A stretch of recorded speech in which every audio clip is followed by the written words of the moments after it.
If you're looking to detoxify your home, there are 4 areas that we think you should focus on first to get the most bang for your buck and hopefully give you the most peace of mind. They are the air in your home, which actually is a quicker and easier fix than you might think. The water in your home, which I would argue the same, quicker and easier than you think. The cleaning products in your home, which can feel daunting, but really actually isn't. You will find that there are non-toxic cleaning products that do not feel like a sacrifice.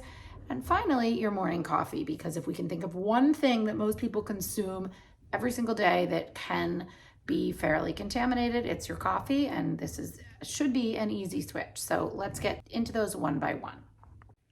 Part 1 of 4 places where you can get the most bang for your buck if you're looking to make your home safer and give yourself more peace of mind. The air in your home. There are so many ways for the air in your home to be contaminated. We hear about it all the time, from wildfires to formaldehyde coming out of the floor. We now know that your gas stove, simply turning that on to cook something, is very quickly degrading the quality of your indoor air. So rather than spending all your time worrying about all these possible things that are poisoning you in the very air you breathe inside your home, let's talk about how to solve for so many of them, which is with an electric air filter. Yes, plants perhaps can do something. You can see my big house plant back there. Things like wool rugs can absorb passively, but if you really want to kick it up a notch, you're going to want a robust air filter. And in almost every case, any air filter is better than no air filter. So the only type of air filter that we want to make sure you avoid is an ozone air filter, which is actually bad for you. But any other air filter, as long as it doesn't say ozone anywhere on it, is probably doing something to improve your indoor air quality. And what you want to look for is a HEPA filter. You'll know this because you want HEPA in a vacuum typically too. And then also activated carbon, which is going to absorb some of those VOCs like formaldehyde, in addition to just particulates, such like the ones that would be coming from smoke, like from wildfire smoke. So you know that if you have a good filter, it can also help reduce mold in your home. It can trap viruses and bacteria. So if someone's sick, in theory, that could help from spreading it to the whole family. And our favorite air filter is the one that we sell, Austin. We believe that this is the most robust. It has that medical grade HEPA, activated carbon, and actually some other additional filters there that we think really makes it the most effective, but it is not the only best one. Air Doctor is also great. It's just going to cost you a lot more money over like the 5-year span because the filters have to be replaced much more often than they do in the Austin.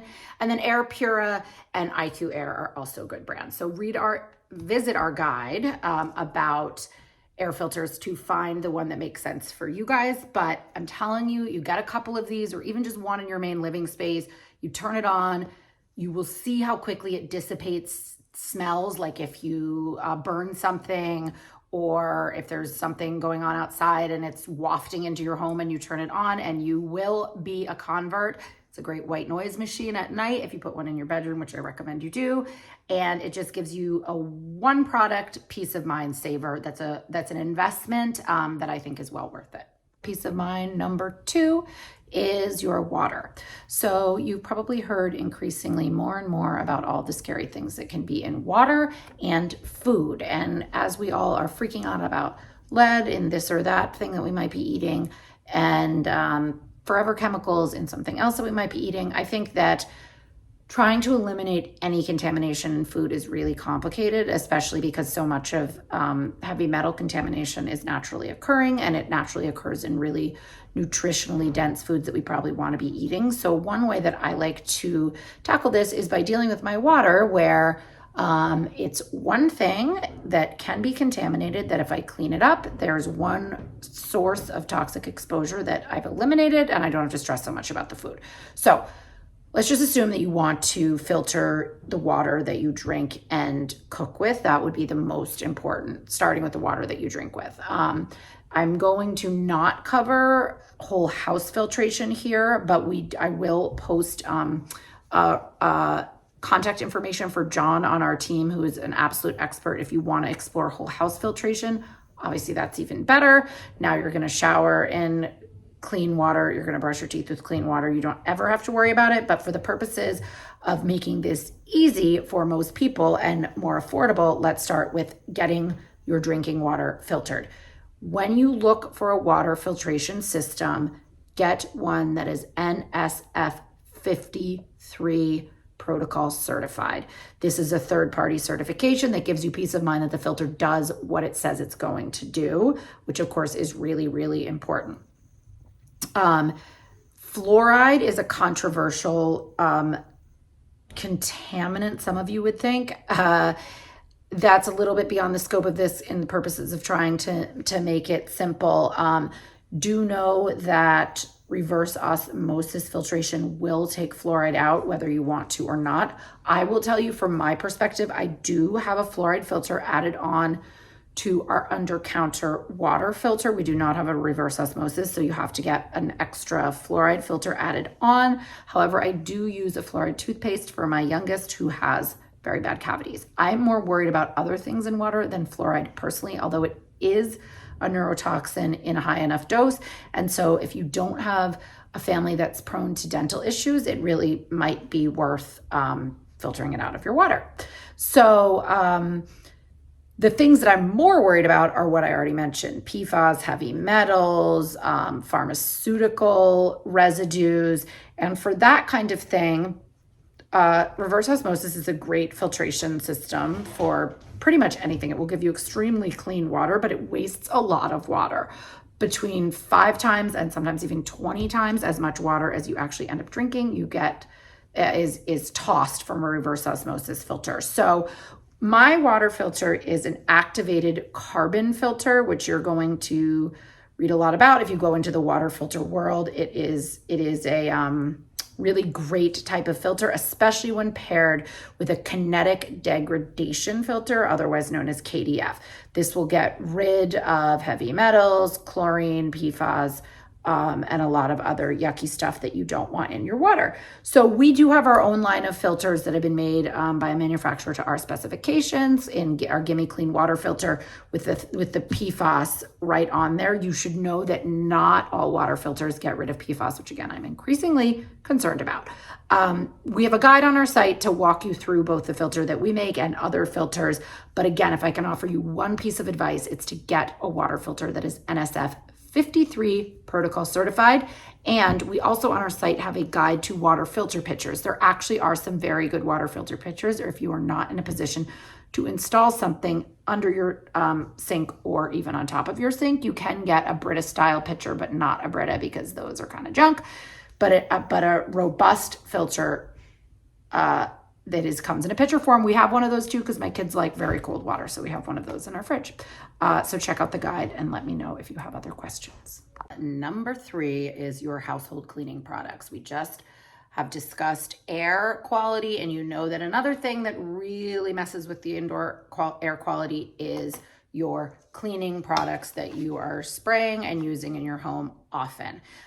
Studies have actually shown that long-term exposure to spray cleaning products of the conventional variety can be as bad as smoking a pack a day. This would apply to people who work in industrial cleaning jobs, or someone who is perhaps a house cleaner. I'm not going to say that if you are spraying Windex once every couple of weeks in your home, that's the same as being a pack a day smoker. But the point is, chronic exposure to this stuff is really bad. It's also really bad for the environment. And if I could advise you to avoid one thing, this is not only true for cleaning products, but personal care too. It's the fragrance, the fragrance, the fragrance.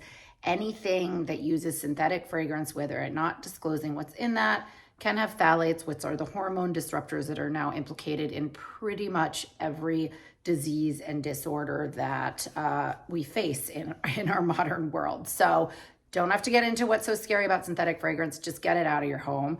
And the other thing is anything antibacterial, but there are natural antibacterial agents. You do not need triclosan. You do not need chlorine bleach. Thyme oil is a natural antibacterial agent that will kill a whole range of viruses and bacteria.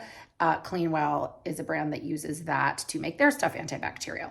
So another thing that you've probably heard a lot about when it comes to cleaning products is sodium lauryl sulfate, sodium laureth sulfate.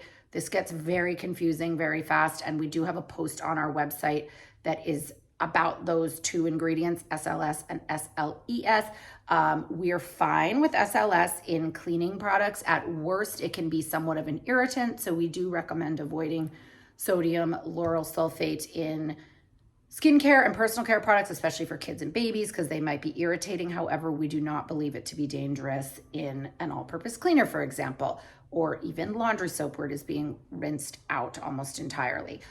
Sodium laureth sulfate is unfortunately another story, as is laureth 7. Those two can be contaminated with 1,4-dioxane, which we know is a carcinogen. So it's not that they're problematic in themselves necessarily, but the contamination concern is enough that we definitely recommend avoiding those two ingredients. However, I will say that if you get completely in the weeds about which of these ingredients that you will find in natural cleaning products, don't worry so much about it. If you get anything at Whole Foods or a health food store instead of in the regular cleaning product aisle, it is going to be better. Even sneaky stuff in this category is not as bad as bad stuff. So do what you can. If you are able to avoid those specific ingredients, do it. But if you want more, we do have a cleaning products cheat sheet on our website.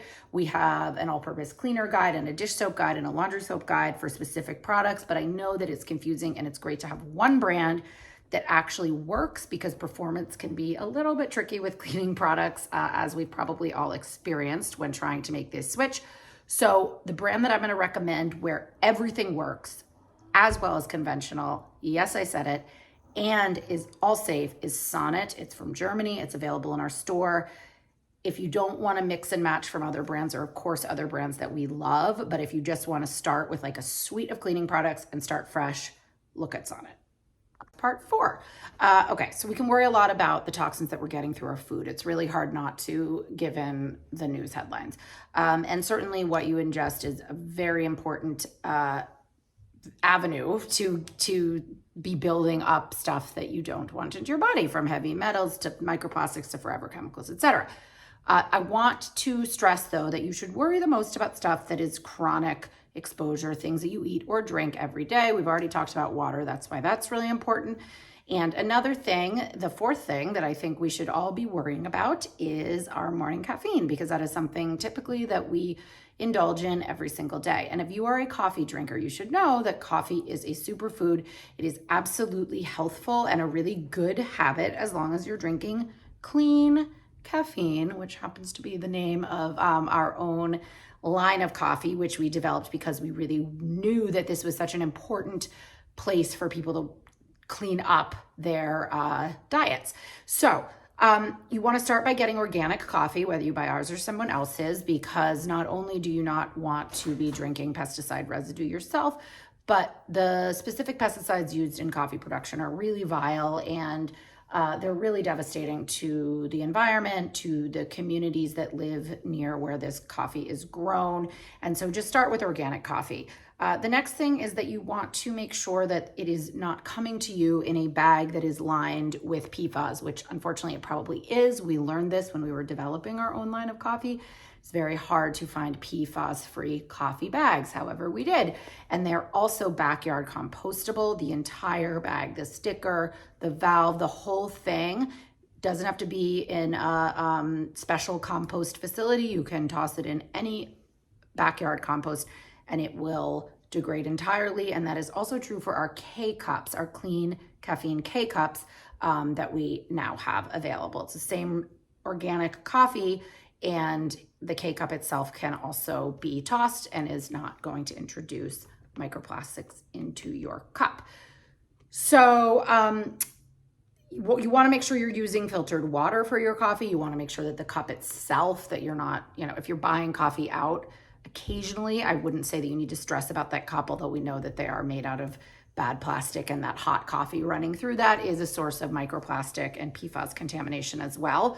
But for the coffee that you drink most often, which is probably what you're brewing yourself, just take some steps to make sure that you clean that up. And there's another way for you to have just enhanced peace of mind for one of the, your daily habits and be able to enjoy coffee, because like I said, it really is a healthy morning habit and you should be able to enjoy it and not feel like it's this trade-off between the health of the actual food, or in this case, beverage, and the potential contaminants, which is something that we have to think out for a lot of things like fish and brown rice and all the other things. And so if we can eliminate coffee, then I think we're just one step closer to not only being healthier, but to being saner.